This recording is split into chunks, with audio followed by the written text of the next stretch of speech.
wilujeng siang. Sangyane para tamu kakung miwah putri ingkang winatu ing pakurmatan. Anut sasmita ingkang kula tampi panjenenganipun pinanganten kekalih kadheraken para kadang Pandhawa sampun samapta ing gati sawiko ing diri. Kadheraken pujangganing upacara pramila daya-daya upacara panggih pinurwakan kanthi ungelipun sholawat Nabi.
purna upacara panggih.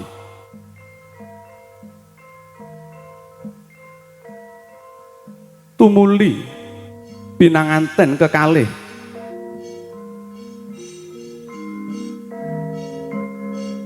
siningeban sindur ingkang awarna gula klapa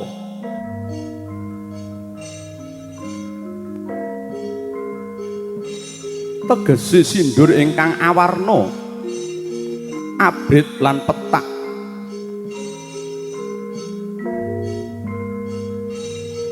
wawangsane Sarjana Sujana Ki Hajar Dewantara ing ngarsa Sung Tuladha ing madya mangun karsa tupuri handayani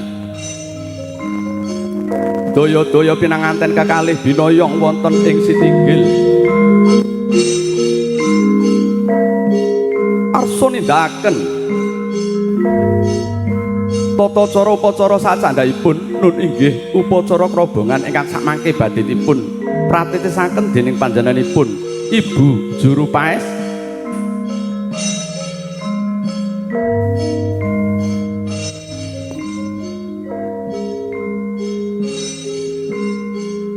pramila katur dumateng panjenenganipun Ibu Panggrengga Busana mbok bilih sampun purna adicara putu keluarga sumangga sigra kewala samapta ing gati sawiga ing diri mratitesaken namping adicara ingkang sakcandhaipun. Om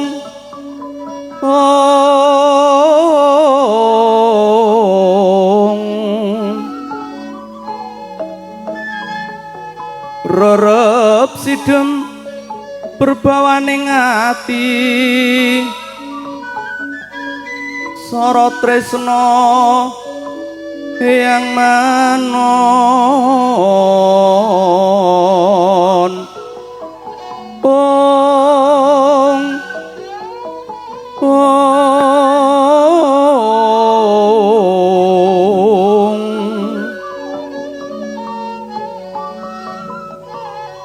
tentrem lair lan batine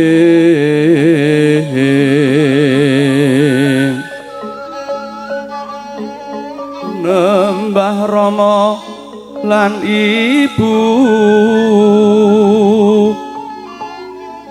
memuji hayu hayu sasami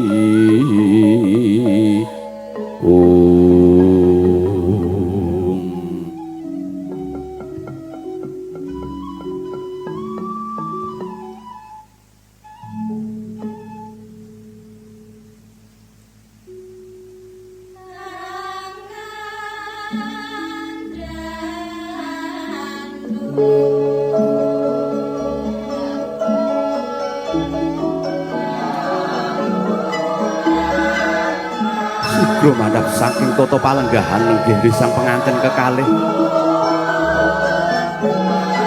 lumaksana andhadhap anuraga sumungkem ning saandhap pepadane risang Rama lan Ibu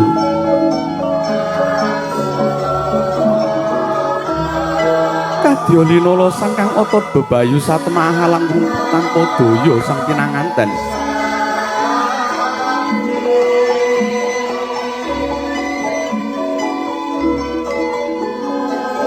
ananging bawane wiwit timuranggung ginunggung winelek ing reh pepoyaning kautaman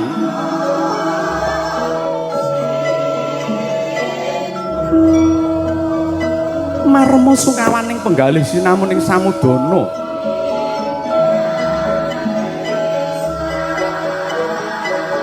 dawuh saking Rama lan Ibu tinampi jejering jimat paripih kacancang pucuk ing rikma pinedhek ing pranaja sumusup ing sanubari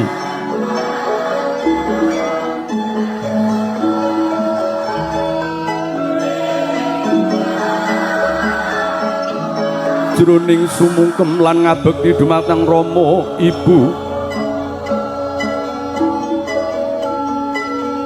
sinartan paminta idi pangestu anggenira palakrama mugi pinaringana yuwana kinalesna saking sedaya bebaya rubeda lan sambikala kemahan ingkang tinemu hayu hayem hangayomi bagya mulya saklaminya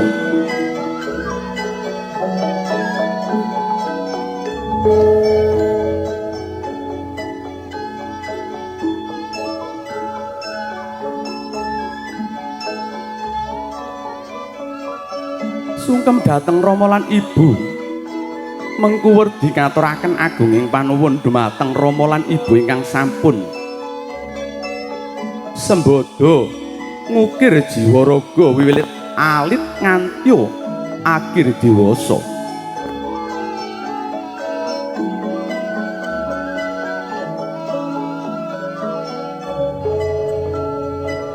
Oh, ngger anakku sakloron. Semene swargane wong tuwa kang nampa pisungsun saka anak wujude pangabekti, ngger. Bombong bunga atiku, ngger.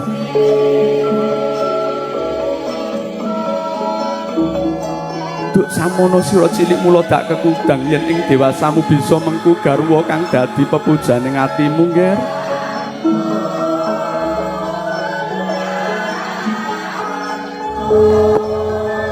Wektu iki sepirata lega bungaing atiku.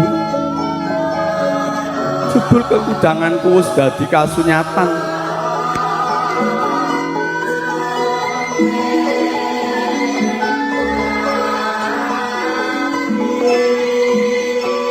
Oh, ngger anakku sakloron.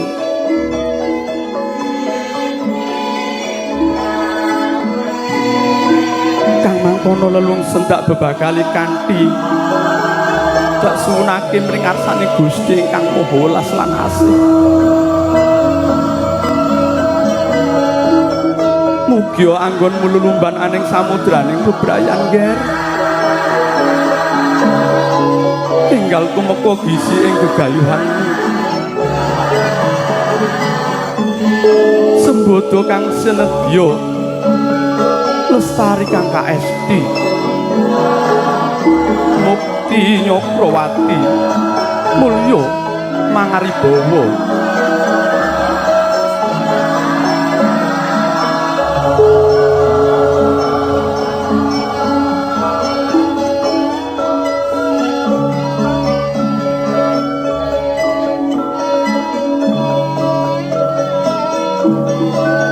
Tumuli penganten putri sungkem dumateng ingkang kakung minangka pralambang bilih wanita. Jejere wani ditata. Sadangunipun punika wonten margi ingkang leres. Wanita wani ditata taat dumateng ingkang kakung purih ridhanipun Gusti ingkang Maha Kawasa.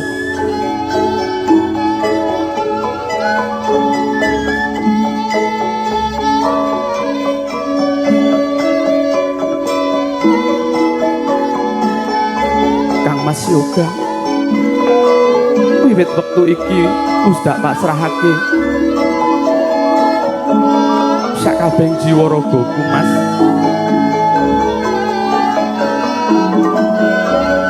Mugi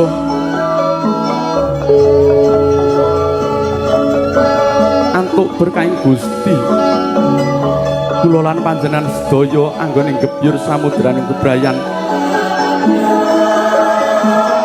manggih kamulyan sejati.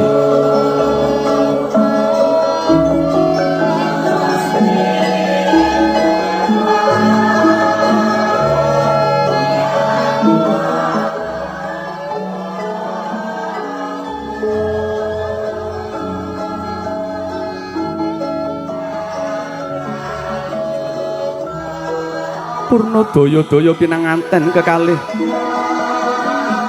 jumeneng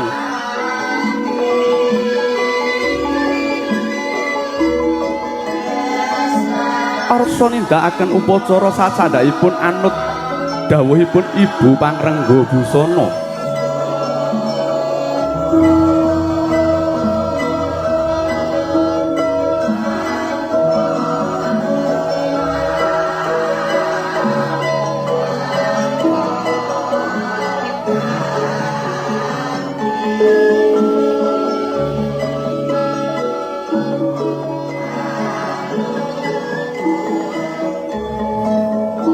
Sadaya-daya penganten kakung jumeneng asta tilam lampus ingkang isi wos jenar.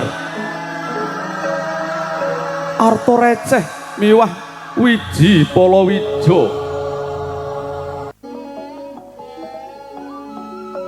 Kasuntak ing pangkon ingkang garwa winadahan katampi mawi sindur ingkang awarna rekta.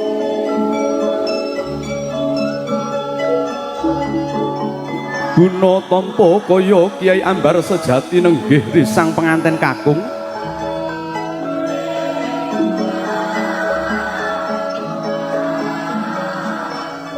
Paring guna kaya mring Nyai Ambar sejati nenggih risang penganten putri.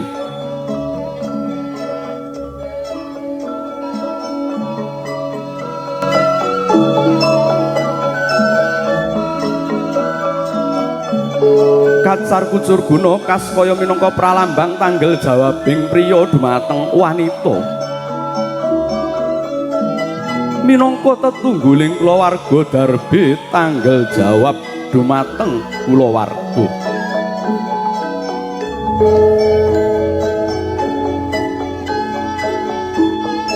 Purna anampi guna kaya laju kewala katitipaken mring rama lan ibu. Jejaring priyantun ingkang pinitados rumeksa kawidaganing guna tampa kaya.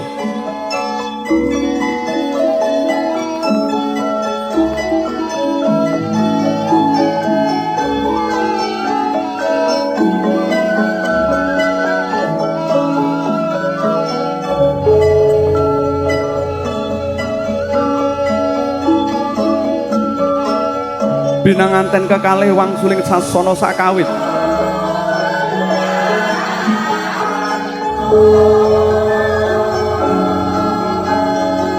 Kapaes endah minangka sarana dedulangan sarwi lawuh ati antep.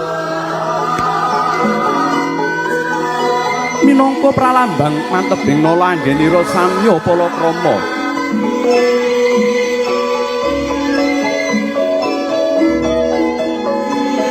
Winastan sekul manca rasa lambang panguripaning manungsa ing madyaning jagat padang.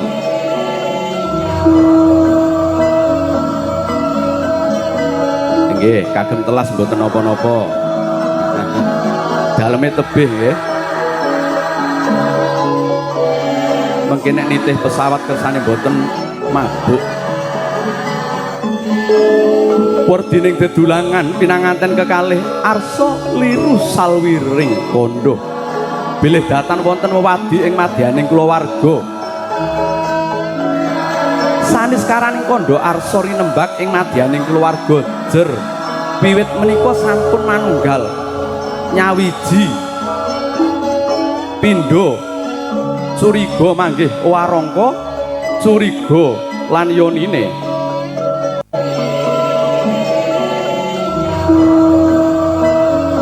Unjuk tirta dawegan wala senajan ta wujude wonten ing kalenggan punika tirta ingkang awarna abrit dipun gantos kanthi fanta amargi kathah wit-witan klapa ingkang dipun prunggel wawung pramila angel anggenipun pados degan.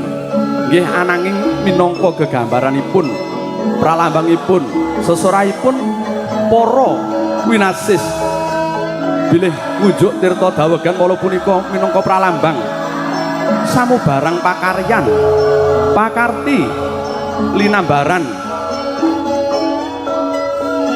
weninging penggalih menebing kalbu.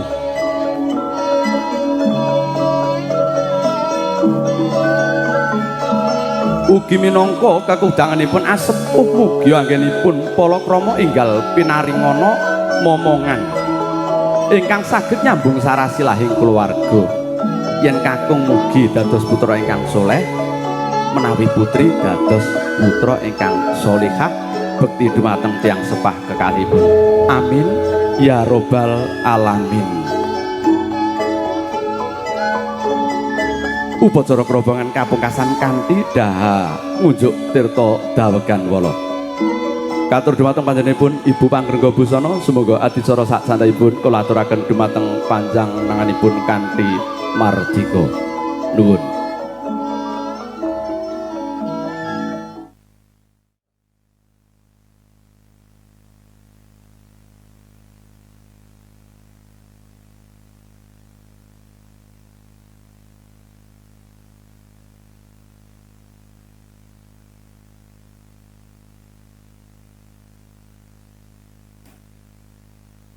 Bismillahirrahmanirrahim. Assalamualaikum warahmatullahi wabarakatuh. Alhamdulillahirabbil alamin. Assalatu wassalamu ala asrofil anbiya wal mursalin wa ala alihi wa ashabihi wa man tabi'ahum bi ihsanin ila yaumidin, amma ba'd.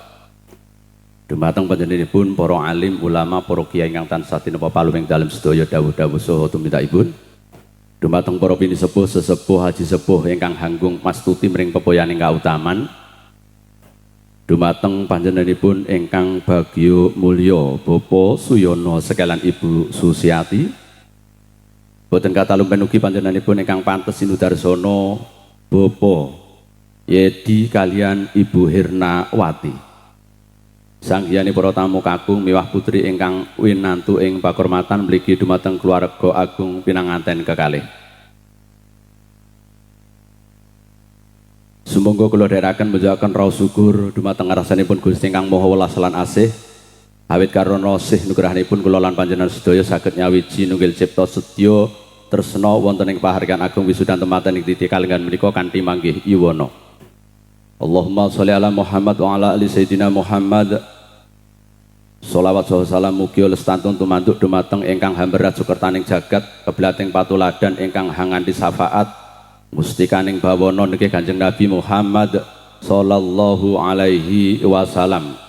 Mugi kula lan panjenengan sedaya sakmangke pikantuk syafaatipun wiwit donya tumeka ing delahan. Amin ya rabbal alamin.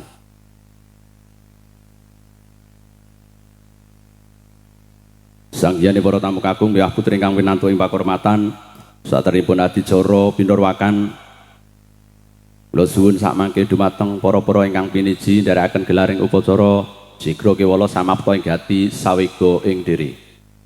Pinanganten kekalih miwah Rama lan Ibu sampun kawis tinggal lenggah wonten ing sasana dampar denta adicara arsa pinurwakan.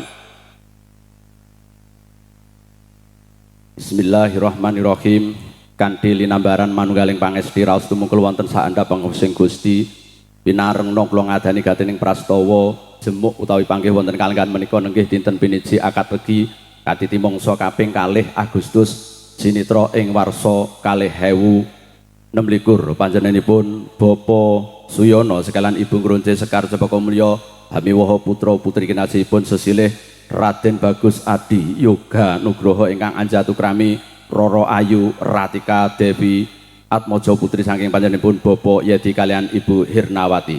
Jumbuh kalian urutan saking adicara ingkang sampun rinancang rinakit dening para pamonging pahargyan sepisan pambuka. Sumangga pinurwakan kanthi waosan umul kitab. Ala hadihin ya sholihah al-Fatihah. Amin ya rabbal alamin. Mugi Gusti ingkang Maha Welas lan Asih paring kanugrahan ingkang agung temahan adicara ingkang senedya lumapah kanthi rancak runtut kalih saking rubeda nir ing sambikala. Amin ya rabbal alamin. Titi laksananing adicara ingkang angka kalih dawuh pangandikan silih sarira saking keluarga agung penganten kakung. Pramila katur dumateng panjenenganipun ingkang piniji minangka talanging basa miwah jundhaing atur saking keluarga agung penganten kakung nun inggih Bapak Hanafi Sasono. Swasana sabda kaaturaken nuwun sumangga wilujeng rumagang karya. Assalamualaikum warahmatullahi wabarakatuh. Bismillahirrahmanirrahim. Innal hamdalillah nahmaduhu wa nasta'inuhu wa nastaghfiruh wa na'udzu billahi min shururi anfusina wa min sayyiati a'malina. May yahdihillahu fala mudilla lahu wa may yudlilhu fala hadiya lahu. Ashhadu an la ilaha illallah wahdahu la syarika lahu wa ashhadu anna Muhammadan abduhu wa rasuluhu la nabiyya ba'dah. Allahumma salli wa sallim ala Sayyidina Muhammadin wa ala alihi wa ashabi ajma'in. Qala Rasulullah sallallahu alaihi wasallam, an-nikahu sunnati faman raghiba an sunnati falaysa minni. Al-hadis au kama qala. Hadratamu taromin dumateng para alim, para ulama, dumateng Bapak Kiai, Bapak Haji ingkang tansah kawula derek menggah dawuh ki fatwanipun para bini sepuh sesepuh aji sepuh ingkang tuhu pana ing pamawas miya halebting pitutur ingkang dahat kawula bekteni para pangemban-pangembating praja Satya Negari ingkang mahambek berbudi pawelaksana ingkang pantes sinudarsana dumateng sahyaning para tamu ingkang sinuba ing pahormatan utaminipun khusus kepada Bapak Yedi, Ibu Hernawati dan seluruh keluarga besar yang datang dari Desa Ulak, Bandung, Kecamatan Fajar, Bulan, Kabupaten Lahat, Sumatera Selatan yang kami hormati dan yang kami cintai dan yang mendapat rahmat dari Allah Subhanahu wa Ta'ala. Keparang kawula ngembil kamardikan panjenengan sami kalanipun yen sami wawan pangandikan kalian sanak kadang pitepangan awalat ngemban dawuh mestuti tinimbalan saimyanipun Bapak Suyono Ibu Susiati. Kawula piniji minangka talanging basa kita ngatur kinten ngaturaken wigatos ing kalenggahan wonten ing enjing siang punika. Namung saderengipun kawula matur ingkang dados wigatos ing atur. Monggo kita sareng-sareng muji syukur wonten ngarsa dalem Allah Subhanahu wa Ta'ala ingkang sampun ugi tansah paring pinten-pinten rahmat nikmat taufik hidayah so inayahipun dumateng kula dalah panjenengan sami yawit saking kawelasanipun Allah Subhanahu wa Ta'ala. Kula dalah panjenengan sami dipun takdiraken saged makempal manunggal wonten dalam pawiwahan kanthi wilujeng boten wonten aral setunggal punapa. Salawat lan salam mugi kunjuk dumateng mustikaning titah panutanipun umah Nabi Agung Muhammad sallallahu alaihi wasallam ingkang sampun paring tuntunan saha tatanan manut satataning agami Islam nggih mugi-mugi kula dalah panjenengan sami dipun dadosaken umat ingkang tansah setya tuhu nderek tindak lampahipun saha sunah-sunahipun saengga kita sedaya ngajeng-ajeng syafaatipun mulai kita kang sang wonten ing alam donya ngantos benjang wonten yaumul qiyamah Allahumma amin. Pilengga sedaya ingkang kula hormati kepareng kawula matur minangka sesulih saking Sohibul Hajat nyanipun Bapak Suyono Ibu Susiati ngaturaken sugeng rawuh kanthi atur ahlan wa sahlan bi hudurikum dipun sekecakaken anggenipun pinarak lenggah ugi ngaturaken sugeng rawuh selamat datang Bapak Yedi Ibu Hernawati dan seluruh keluarga besar yang dari Sumatera. Salajengipun mbok bilih anggenipun nampi rawuh njan sami mulai saking pahormatan palenggahan sumrambah dumateng sedayanipun pramila saking sedaya keluarga anamung saged nyuwunaken pangapunten ingkang sak ageng-agengipun. Satosipun perkawis menika sampun sawetawis dangu anggenipun krancang ugi sak gaduk-gaduk anggenipun ngrigenaken namung nyatanipun panjenengan sami kapinaraken wonten menika papan panggenan wonten menika majelis sarwa kirang pramila saking menika mawantu-wantu kawula minangka sesulih Sohibul Hajat nyuwun pangapunten ingkang sak ageng-agengipun. Wigatos sing gati panjenengan sami kasuwun pinarak wonten menika majelis jumbuh kalian serat sedahan kintaka warna kintaka wara ingkang kunjuk dumateng panjenengan sami pilih nyanipun Bapak Suyono Ibu Susiati netepi daramaning asepuh angrakit sekar cepaka mulya amiwaha putra mahargya siwi ngentas pitulus putra kakungipun ingkang nami Adi Yoga Nugroho. Pak insyaallah daup karyan Ratika Dewi putri sayanipun Bapak Yedi Ibu Hernawati ingkang saking Desa Ulak Bandung, Kecamatan Fajar Bulan, Kabupaten Lahat, Sumatera Selatan. Pak insyaallah sampun nindakaken ijab kabul. Ugi sampun kajemukaken manut sadataning agami lan negari. Pamunutipun Sohibul Hajat mawantu-wantu. Mugi wonten sukalinaning penggalih paring jurung puja astawa puji astuti dumateng temanten sarimbit. Mugi anggenipun lumban wonten ing madyaning bebrayan agung tansah dipun paringi atut runtut saha kakeninen-inen manggya bagya mulya ingkang sineja rahayu ingkang tinuju lan mugi-mugi enggal kaperingan pituasing patembayatan momong putra ingkang soleh utawi solehah Allahumma amin. Ugi salajengipun matur suwun dumateng para-para ingkang sampun paring pabiyantu wonten ing kelunggaran menika, wonten ing kasodangan menika ingkang awujud punapa kemawon, nggih khususipun para saking sineoman, ugi para juruladi, ugi saking sedaya kemawon ingkang sampun sabiyantu ingkang awujud punapa kemawon. Bapak Suyono sekeluarga mboten saged caos piwales menapa-menapa namung nyawun dedonga nggih mugi-mugi sedaya sih kadarman ugi amal sae panjenengan kala wau enggal pikantuk piwales sanging ngarsa dalem Allah Subhanahu wa taala ingkang langkung ageng menggahipun panjenengan sami Allahumma amin.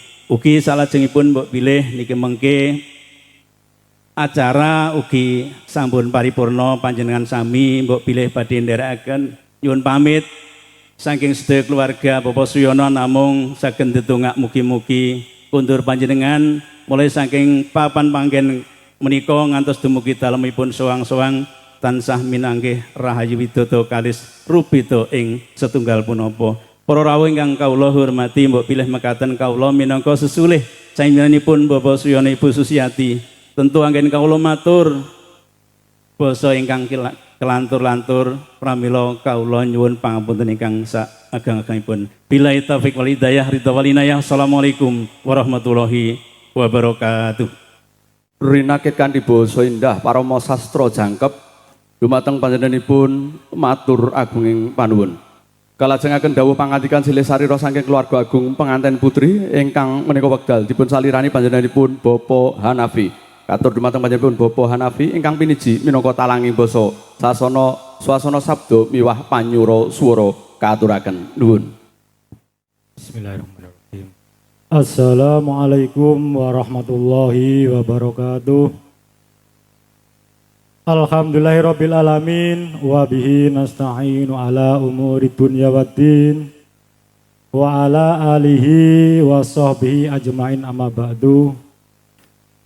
Hadratal muhtaramin, para alim, para ulama, para kiai ingkang tansah kawula ta'zimaken, dumateng para sesepuh pinesepuh, tokoh masyarakat ingkang tansah kawula hormati, dumateng panjenenganipun keluarga Bapak Suyono saha Ibu kang kawula hormati, dumateng panjenenganipun Bapak Yadi, nggih menika tiyang sepahipun Mbak Tika nggih temanten putri. Kang kawula hormati dumateng para bapak, para ibu, tamu undangan, saha adik-adik sekalian, mboten kesupen dumateng temanten kekalih yang sangat berbahagia. Monggo langkung rumiyin kula sepanjungan sedaya tansah muji syukur wonten ngarsa dalem Allah Subhanahu wa taala. Keranten menapa saat menika kula sapanjenengan sedaya tasih pinaringan pinten-pinten kanikmatan inggih menika salah setunggalipun arupi kesehatan, sehingga kula sapanjenengan sedaya ing wekdal menika tasih saged makempal ngrawuhi undanganipun temanten nggih menika acara resepsi pernikahanipun Mas Yoga kalian Mbak Tika menika dalam keadaan sehat walafiat, mboten wonten halangan setunggal punapa-punapa. Dumateng para bapak para rawuh sedaya, kawula ing mriki kajibah nggih menika sesulihipun Bapak Yati sekeluarga inggih menika tiyang sepahipun temanten putri kawula sak rombongan mengucapkan matur suwun sanget, matur suwun atas penyambutan dari keluarga Bapak Suyono, juga atas tempat serta hidangan yang telah disiapkan. Kami dari rombongan temanten putri boten saged bales punapa-punapa. Insyaallah sedaya ingkang sampun dipun siapaken niki dipun balas kali Allah SWT kanthi balasan ingkang sak kathah-kathahipun ugi ndadosaken amal kesenan. Amin Allahumma amin. Dumateng para bapak para sedaya, kawula badhe masrahaken temanten putri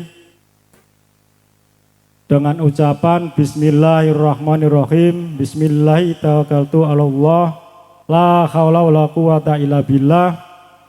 Mulai saat menika Mbak Tika nggih, Mbak Ratika Dewi panjenengan kula pasrahaken dumateng Bapak Suyono sekeluarga ugi umumipun dumateng masyarakat wonten ing Ponorogo menika, ugi khususipun dumateng Mas Adi Yoga Nugraha. Mugi-mugi pernikahanipun Mbak Tika saha Mas Yoga menika dadosaken pernikahan ingkang bahagia, saged sejahtera, bahagia awal dari dunia mangke sampai dipun akhirat, ugi insyaallah dados keluarga ingkang sakinah mawaddah warahmah. Amin Allahumma amin. Salajengipun samangke kawula ugi badhe ngaturaken mbok bilih sak mantunipun acara menika mangke kawula sak rombongan nyuwun pamit, nyuwun uzur. Mugi-mugi perjalanan kula sak mangke mulai wiwit saking Ponorogo mriki ngantos dumuripun Jombang tansah pinaringan lancar selamat dumugi griyanipun piyambak-piyambak kanthi keadaan selamat mboten wonten alangan setunggal punapa-punapa. Sebentar malih kawula mewakili rombongan mbok bilih kawula sak rombongan wonten tutur kata tindak tanduk sopan santun ingkang kirang nyaceki dumateng manah panjenengan. Kawula atas nama rombongan saha kawula pribadi ngucapaken mohon maaf ingkang sak kathah-kathahipun. Mekaten ingkang saged kawula aturaken saking kawula kula akhiri ihdinas siratal mustaqim. Assalamualaikum warahmatullahi wabarakatuh. Tatas titis tetes datan wonten ingkang jijir cetha trawaca dawuh pangandikan panjenenganipun Bapak Hanafi ingkang piniji minangka talanging basa saking penganten putri. Dumateng panjenenganipun matur agung ing panuwun. Sangjane para tamu kakung miah putri ingkang winantu ing pakurmatan, sumangga sawetawis kula dherekaken sumujud wonten ngarsanipun Gusti ingkang Maha Welas lan Asih kanthi pepinta mugi dawuhipun pinanganten kekalih manggih kamulyan sejati wiwit donya tumeka ing dalahan. Katur dumateng panjenenganipun ingkang piniji maos pamaos sing umbuling donga kawilujengan nunggih Bapak Haji Ansori. Dumateng panjenenganipun sasana swasana sabda kaaturaken nuwun sumangga wilujeng rumagang karya.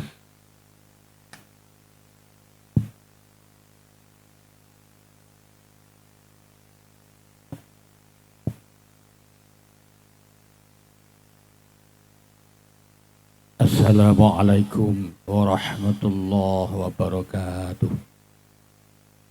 Lahumul Fatihah. A'udzu billahi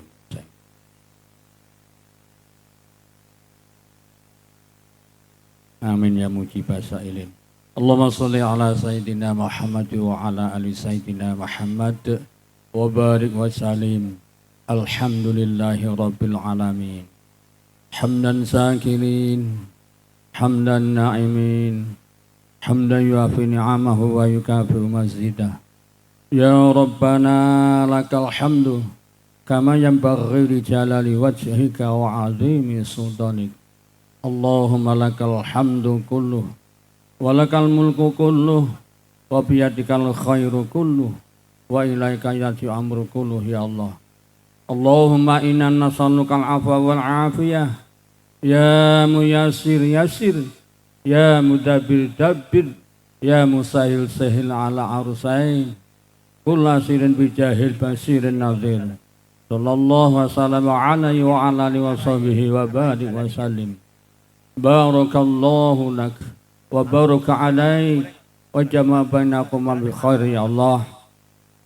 Allahumma arzuqna rizqan halalan thayyiban wa mubarakan ya Allah waj'al ahlahuma min ahli sakinah mauta wa rahmah.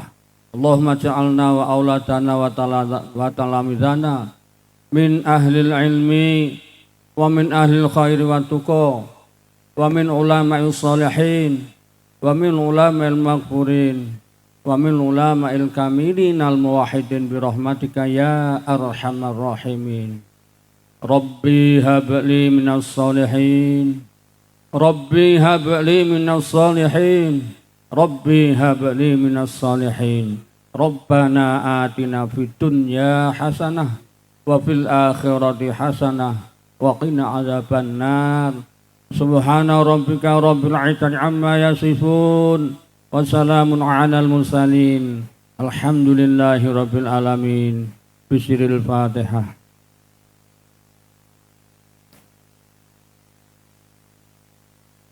Assalamualaikum warahmatullahi wabarakatuh. Dumateng panjenenganipun matur agung ing panuwun sanggihing para tamu kakung miwah putri ingkang winantu ing pakurmatan purwa madya usana lampahing paragian wonten kalenggahan menika Wusnya lulus raharja. Kinarya pamungkas semoga sesarengan kula dherekaken maos hamdalah. Alhamdulillahirabbil alamin. Jaya-jaya wijayanti rahayu sagung dumadi sinar tantan sangu diadil makmuring bebrayan anggayuh rukuning memitran. Wilujeng siang, wilujeng pepanggihan. Ing wusana, wassalamualaikum warahmatullahi wabarakatuh. Allahumma sholli ala Muhammad